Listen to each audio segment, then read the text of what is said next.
शुभ सकाळ. तर आज त्रिशाच्या शाळेमध्ये यूथ डेचं सेलिब्रेशन होतं आणि त्याचमुळे आज सगळ्या मुलांना काहीतरी प्रोफेशन निवडून त्याच पद्धतीने ड्रेसिंग करून शाळेमध्ये बोलवलेलं होतं आणि म्हणूनच आज मी त्रिशाच्या आवडीचं इथे डॉक्टर प्रोफेशन निवडून त्याच पद्धतीने तिला पाठवलेलं आहे. म्हणून ती आज खूप खुश होती.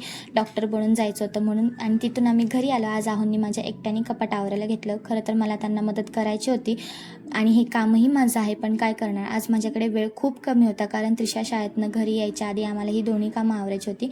कारण जर ती घरी आली असती आणि ह्यातलं एक जरी काम पेंडिंग असतं तर तिने आम्हाला ते करून दिलं नसतं. म्हणूनच आज मी एकीकडे डबा बनवत होते आणि एकीकडे त्यांनी कपाट आवरून घेतलेलं आहे. इथे ना मी आज वांग्याचं भरीत बनवत होते. खरं तर ना त्यांना अशा भाज्या आवडत नाहीत, पण जेव्हापासून मी लग्न करून आले तेव्हापासून ना मी अशा वेगवेगळ्या त्यांच्या न आवडीच्या भाज्याच वेगवेगळ्या पद्धतीने बनवते, जेणेकरून त्यांना त्या आवडू लागतील आणि खरंच त्यांना आवडतात. त्यांना बऱ्याचशा भाज्या खायच्या सवयी लागलेल्या आहेत आणि ते खूप आवडीने खातात. आणि जर तुम्हाला माझे व्हिडिओज आवडत असतील ना तर लाईक करत जा, शेअर करत जा, कमेंट करत जा, सपोर्ट करा आपल्या चॅनलला. भेटूयात आपण नेक्स्ट व्लॉगमध्ये. धन्यवाद.